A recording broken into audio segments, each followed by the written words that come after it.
estamos de volta para mais um programa Sala dos Professores. Esse é o episódio número 6. Eu sou Leonardo Santos, estou aqui com Paulo Vaz. E hoje a gente vai continuar falando do Enem. Vamos lá, vamos tentar fazer um programa um pouco mais curto que semana passada. É isso.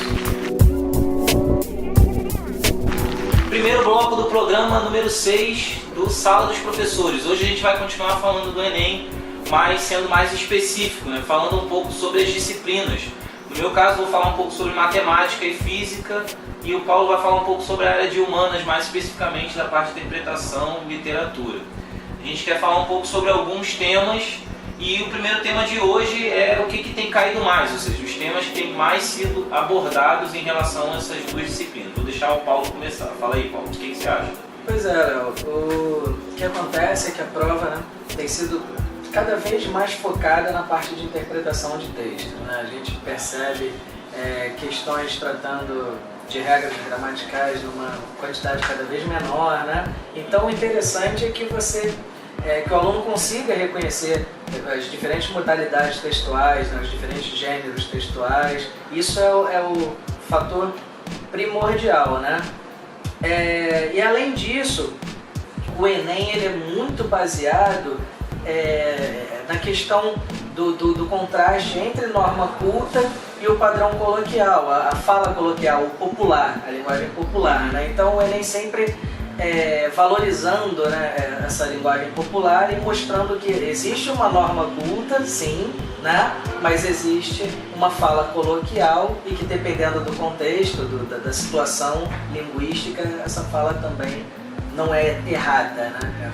A gente no outro programa vai até falar mais sobre isso. O que acontece, assim, que você falou da gramática, eu percebo realmente que as provas elas têm usado muito mais, né, não da gramática específica, tipo, o que é isso, o que é aquilo. Não, normalmente é que eles chamam de aquela gramática que vem no texto, né? Funcional. Funcional, é você conseguir identificar isso, né, o uso disso dentro do texto. Com relação à matemática, com relação à prova de exatas, sendo bastante amplo, a prova do Enem ela tem uma característica bastante pontual, assim, que ela usa muito gráfico, né? Então, assim, ela acaba abordando os temas matemáticos e físicos e da biologia e química por questões gráficas. Muitas vezes a resposta, né, de uma outra pergunta que tenha conta, que tenha cálculo, está associada ao gráfico, então é uma prova bastante visual. E aí eles acabam usando isso também de outra maneira, não só o gráfico, assim, né? Eles usam também tabelas, então acaba que às vezes a resposta para aquela pergunta, né, o conceito envolvido está dentro de uma tabela, então você não é só fazer a conta, é saber interpretar a tabela e comparar isso com alguma outra coisa, com algum dado do problema. Então é uma prova bastante, né, visual. Isso acaba aparecendo também em português, a gente falou de episódios sobre chart, foto, então eu acho que isso é uma característica bastante relevante da prova. Outra coisa que aparece bastante é que as questões, pelo menos da parte de física, são bastante longas. Você tem que ler alguma coisa, e eu acho que isso também acaba sendo uma característica da parte portuguesa. Acho que da prova como um todo, né? A parte de humanas também, o que é um fator, né? A gente já falou um pouquinho semana passada sobre isso, até ser levado em consideração, porque como o tempo de prova é curto, né? Então você precisa ter cuidado com essa questão dos textos mais longos, né? E saber ganhar tempo, né? Saber... Outra coisa que eu queria comentar também, que costuma aparecer bastante na prova do Enem, é a conversão de unidades. Eles adoram essas questões, né? Questões em que você tem que converter de metro para centímetro, de litro para metro cúbico. Então, assim, são questões que costumam aparecer bastante e que costumam aparecer a uma outra coisa associada que aparece muito no Enem, que é a questão da proporcionalidade. Questão de proporcionalidade, né? Então a gente pode entender como o quê? Como regra de 3, como semelhança de figuras, que muitas vezes é semelhança de triângulos, mas pode ser semelhança de figuras, que também aparecem em escalas, que é um assunto que costuma ser cobrado em cartografia, lá em geografia, mas que costuma aparecer. E a outra coisa é função. Função também costuma aparecer, principalmente função do primeiro grau, porque envolve equações do primeiro grau, envolve uma série de outros problemas, como inequações e sistemas de equações do primeiro grau, e resolve a maioria dos problemas que podem ser modelados matematicamente. Então a ideia de função, né, é uma ideia que acaba aparecendo bastante. Como eu já falei antes, a prova é uma prova muito visual, então às vezes costuma aparecer também questões envolvendo uma geometria bem básica, com a questão de área ou de figuras não planas, tipo cubo, prisma, né? Paralelepípedo, são questões que costumam aparecer. E funções aparece tanto que aparece até em linguagem também. Exatamente, acaba fazendo... As funções da linguagem também costuma ser assunto recorrente, o aluno também deve prestar atenção. Funções e figuras de linguagem também. São assuntos recorrentes. Uma coisa que a gente pode comentar também é que, como a gente falou no último programa, a dificuldade não é muito grande, né? A gente acaba concordando nesse ponto.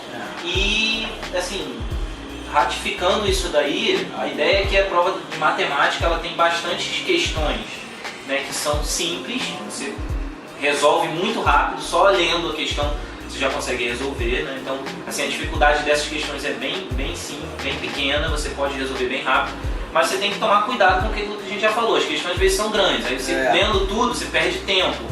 Então, se você perder tempo, são 45 questões, você não pode demorar muito. E o risco de perder a atenção também, né? Você tem que conseguir estar concentrado ali o tempo todo, né? Se desviar um pouco a cabeça, principalmente nos textos mais longos. Né? Exatamente. Então, você tem que manter a atenção, se ater, né, ao que a questão está pedindo, não tentar ir além do que ela está pedindo, não forçar a barra de certa forma. E aí você vai conseguir resolver tranquilamente as 45 questões dentro do tempo previsto. É só não dar mole com o tempo e se concentrar no que é mais importante. Verdade. Mais alguma coisa para esse bloco? Não, acho não? Que encerra. Então a gente fecha o primeiro bloco, vamos voltar no segundo bloco com as notícias dessa semana. E é isso, até já. Segundo bloco do 6º episódio do Sala dos Professores, esse é o bloco das notícias sobre educação. Essa semana a gente tem algumas notícias legais aqui. 2 notícias são sobre concurso. A primeira notícia é que o IBGE abriu o concurso e o salário para ensino médio é em torno de R$ 3.100. O salário para quem tem doutorado pode chegar até R$ 8.000. Então esse concurso está aberto, concurso para o IBGE.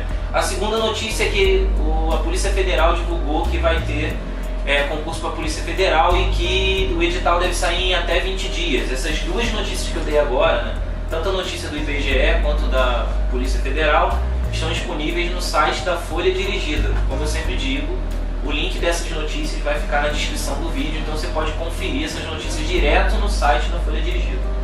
Tá? Aí, vai falar, tem a notícia bizarra da semana. Vamos, então, notícia bizarra. O pessoal já está se acostumando. Já está se acostumando. Notícia bizarra dessa semana é que uma professora norte-americana foi demitida porque era sensual demais.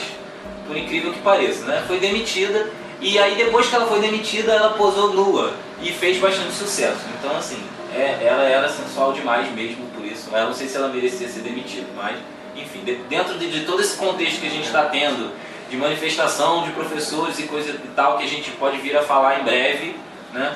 Vamos esperar aí a coisa se resolver pra gente ver o que a gente vai dizer. Vamos guardar mais um pouco. Exatamente, a gente vai comentar algumas coisas. Tem uma notícia bizarra como essa, tá? Essas foram as 3... As fotos não estão, né? Não estão disponíveis no link, né? Então, assim, essas foram as 3 notícias de hoje. Agora a gente vai falar rapidinho, como eu falei, o programa de hoje é curto, dicas de livro. Vou deixar o Paulo começar com a dica de livro dele dessa semana. Dica de livro para o pessoal que gosta de linguística, queira conhecer mais dessa área, é o livro Semântica, dos professores Rodolfo Hilari e João Vanderlei Giraldi. Né? A semântica é a parte da gramática que trata do estudo dos significados. Né? Então, quem quiser, chamada estilística, né? Então, quem quiser se aprofundar mais, né, nesse tema, que é bem interessante, é uma parte bem interessante da língua portuguesa, né? Então, tá aí a dica. Tá. Minha dica de livro dessa semana é um livro que tem a ver com essa questão da educação. Eu me lembrei desse livro, acho que é um livro bom para quem quer ter uma outra perspectiva sobre a educação que a gente tem atualmente. Assim, então é uma forma de você mudar o estilo de repente de dar aula e ter uma nova perspectiva em relação ao ensino. O nome do livro é Fora de Série, do Malcolm Gladwell. Tá? Esse livro ele trata sobre várias coisas, sobre várias pessoas que são destaque na área que trabalham e não só sobre pessoas, como sobre empresas. E numa desses temas, né, o livro é dividido em capítulos e cada capítulo faz referência a uma pessoa. Um desses é sobre uma escola que tem lá nos Estados Unidos, E essa escola tem todo um método de ensino diferente do ensino tradicional. E essa escola tem obtido resultados assim, impressionantes, principalmente em termos de exatas, né, em Olimpíadas de matemática, de física, de astronomia. Então vale a pena dar uma conferida num outro método de ensino, né, numa discussão, já que está havendo tanta discussão sobre educação.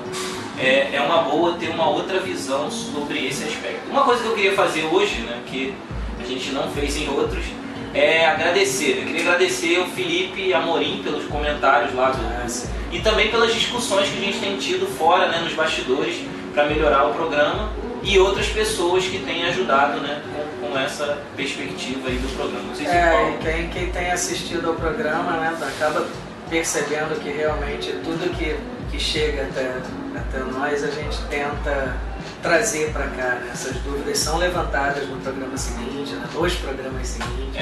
Então a gente tem tentado colocar em prática, né, essas pessoas que têm. Então é isso. Queria agradecer o Felipe, que mandou, né, e tem sempre comentado comigo, né, tudo assim, fora das câmeras, para a gente poder melhorar o programa. É isso, a gente fica por aqui.